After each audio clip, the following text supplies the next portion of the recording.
Good afternoon and welcome to the 628th meeting of the Economic Club of New York in our 114th year. I'm Barbara Van Allen, President and CEO of the club. As many of you know, the Economic Club of New York is the nation's leading nonpartisan forum for discussions on economic, social, and political issues, and our mission is as important today as ever, as we continue to bring people together as a catalyst for civil conversation and innovation. I want to give a special welcome to members of the ECNY 2021 class of fellows, a select group of very diverse, rising next-gen business thought leaders, as well as students from the Columbia Business School and Medgar Evers College. It's a pleasure for me now to welcome our special guest today, the Honorable Christopher Wray, Director of the FBI. Director Wray became the 8th Director of the FBI in 2017. He began his law enforcement career in 1997, serving as in the Department of Justice as an Assistant U.S. Attorney for the Northern District of Georgia. In that role, Director Wray prosecuted a wide variety of federal criminal cases, including public corruption, gun trafficking, drug offenses, and financial fraud.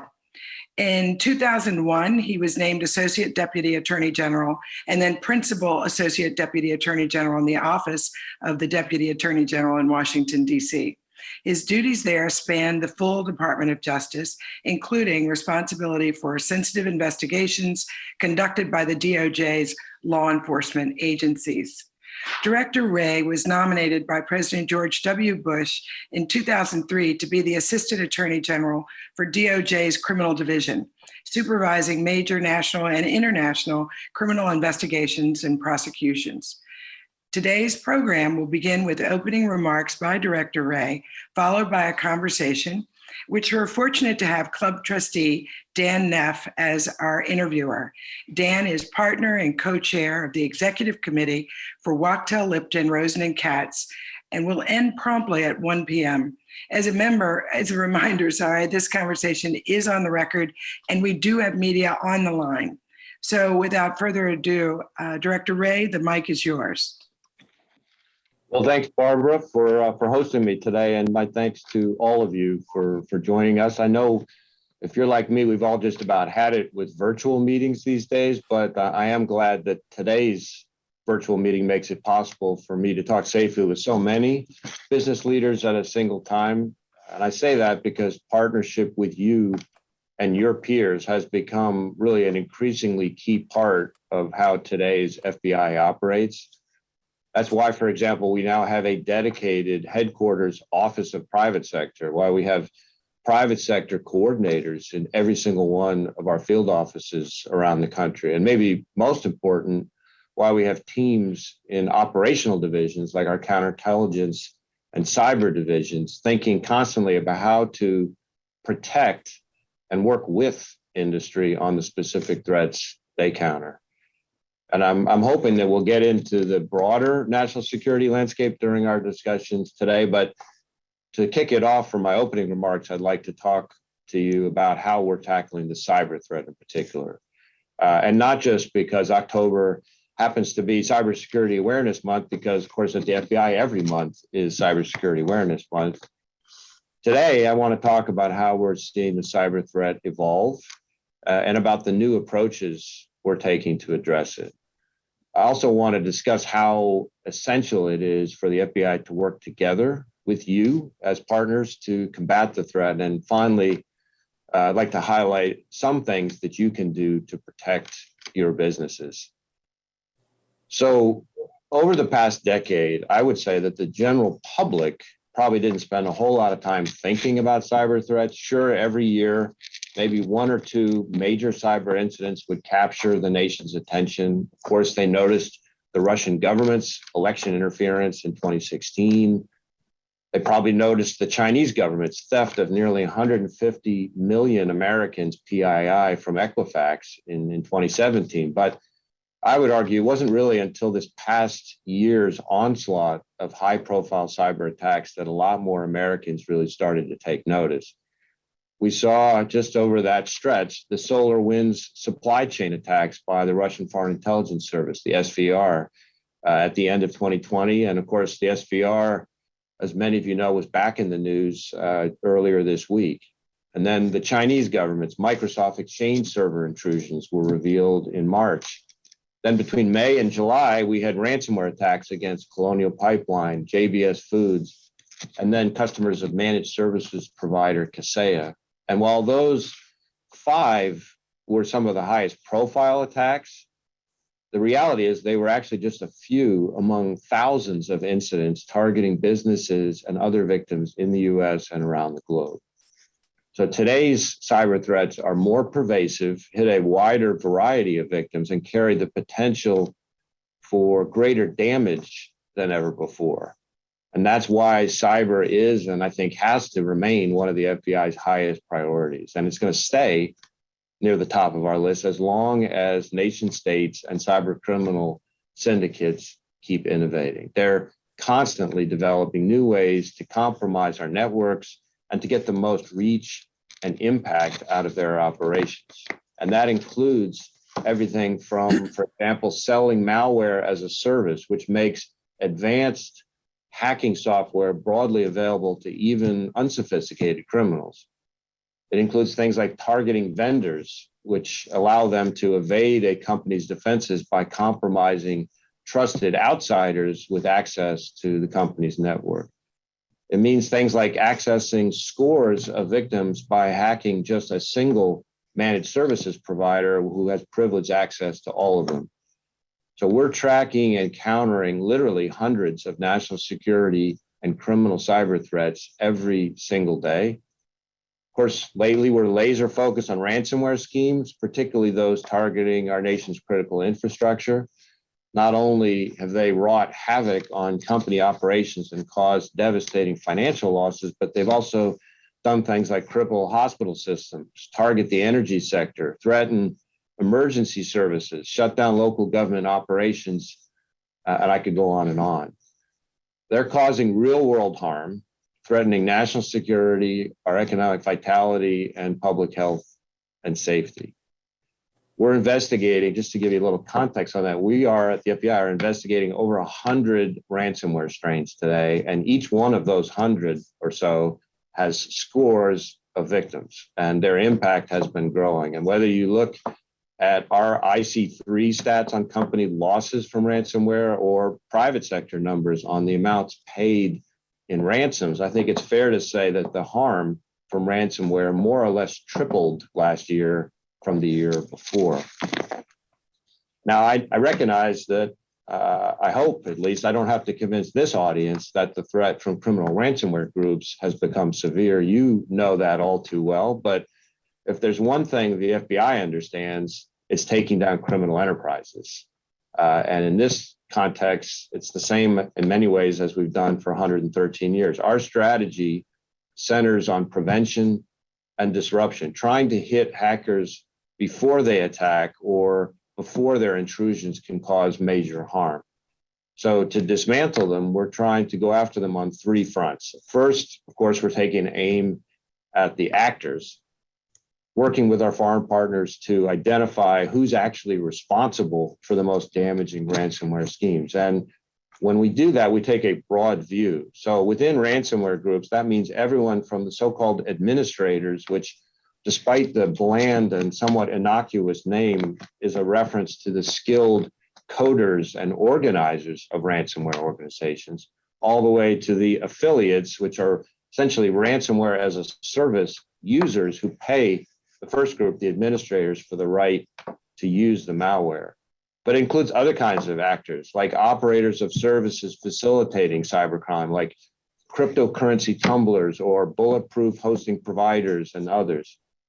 And we're hitting them with every available lawful tool. So certainly we're relentlessly seeking to extradite them to the US to face justice, but we're also arming our partners in other countries with the evidence they need to arrest and prosecute them abroad. So first, the actors. Second, we target their technical infrastructure. So that means seizing or disabling their servers, their domains, botnets, et cetera. It means disrupting their operations, raising their costs, all while gleaning valuable new intelligence on their activities that we can then share with others, including all of you in the private sector. Good example of that would be the international operation we led against the Emotet botnet earlier this year, taking down a key facilitator of some of the more pernicious ransomware strains and other attacks. So the actors, the infrastructure, and third and finally, we're going after their money. Recognizing that virtual currencies are central to ransomware, we trace a lot of transactions back to bad actors, and where we can, we're also seizing the funds, like you saw us do in the NetWalker takedown or the Colonial Pipeline attack, among some of the more visible, publicly known attacks. We're also doing things like shutting down illicit currency exchanges. So actors, infrastructure, money, all of them are important individually, but we achieve the biggest impact when we're able to hit and disrupt all three together. Switching gears slightly, as grave as the ransomware danger is, I find myself having to remind folks that it is by no means the only serious cyber problem out there.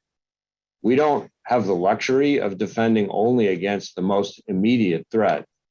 Our economic prosperity and our national security, of course, depend on innovation. And there is, and I don't think this is an exaggeration, an unrelenting assault on that innovation. We are constantly notifying companies of breaches that we've discovered by adversaries looking for valuable information and intellectual property to steal. Stealing from just about every industry you can think of: finance, semiconductors, biotech, power. I could go on and on. And unlike ransomware attacks, a lot of these intrusions often go undetected for weeks or months. So we're trying to put a premium on getting with victims quickly. That's a big part of why we put so much effort into building relationships with companies nationwide.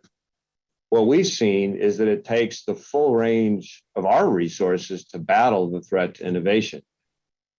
To just put a little finer point on that, too often when we see a cyber threat and start digging, we find that the same adversary is also working with an unwitting company's insider to target the same sensitive and proprietary information.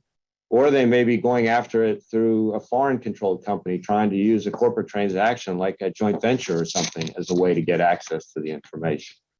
Most of the time, that threat is coming from the Chinese government or companies under the Chinese government sway. And to say that they're well-resourced would be an understatement.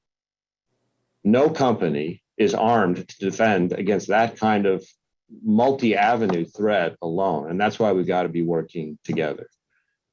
In fact, in this country, unlike in places like China, most of what we strive to defend lives in the private sector, not just our innovation, of course, but our critical infrastructure and all of our personally identifiable information, for the most part, lives with you. So that's where our adversaries strike. That's where the intelligence we need comes from. And that's why we need the benefit of your insight, your knowledge, your experience. And we've got to work against the threats that are affecting you together. And we are very open to being educated about the way that you see those threats. But information works best when it's a two-way street. So we're just as eager to share with you what we're seeing. I'm talking about things like indicators of compromise, tactics being used by cyber criminals, and even strategic threat information. And that intelligence takes a variety of forms, from things like bulletins that we share throughout the private sector to thousands of one-on-one notifications that we find ourselves making to individual businesses. Ultimately, combining our intelligence with what you're seeing puts you in a better security posture before an incident occurs. And then when we share indicators with you, and then you share what you find back with us, we can do more work with that information and provide the results back to you again. So we, in effect, create a virtuous cycle that makes us all stronger. So I've talked a bit about the threat and your role in helping us combat it. As I said, I've got also a couple of suggestions for how you can protect your own companies. First, it's vital to defend in depth. And what I mean by that is think about it less as just defending your network's perimeter and more as knowing what lies within and what's most important to protect within. The days of hoping that you can have the cyber equivalent of building a high wall to keep intruders reliably out are, I hate to tell you, largely over. To be clear, we do need high walls, but we also need to be constantly looking inward to scan for anybody who somehow made it over or under or around somehow those walls. The good news is that companies have never had so many resources at their disposal, like mitigation and cybersecurity firms, to help do that. The second thing I would offer is that I know a lot of you have already developed partnerships with your local FBI field office, and I would urge you to continue building those relationships with the Bureau and to do so before a crisis strikes. Don't wait. One way you can do that is by partnering with our New York field office. You can also join the national institutions we've built up that make sharing more automatic. For example, we, the FBI, are now co-located with US and international partners in industry, academia, and the financial sector as part of the NCFTA, which is the National Cyber Forensic and Training Alliance, both here in New York and in Pittsburgh. When you already know and are really acquainted with your FBI partners before the storm hits, then you go into a storm already understanding how it is we can actually help, how, especially when we're able to start investigating right away, we can help stop the bleeding and enable faster remediation with the knowledge that we have about actors' techniques, their malware, and maybe things they've done to other victims in the past. But the other advantage to getting to know us before a storm hits is it ensures you understand how it is we actually operate, and arguably even more important, how we don't operate. For example, we may not be able to tell you how we learned what we know, but we can usually get you what you need for action. And we will show the same kind of sensitivity and circumspection with the information that you share with us. We're not going to be descending on you in a bunch of cyber raid jackets. We've even had companies out on the West Coast who've asked us to show up in hoodies to try to blend in a little more seamlessly, and that's just fine. It's not our normal gear, but that works.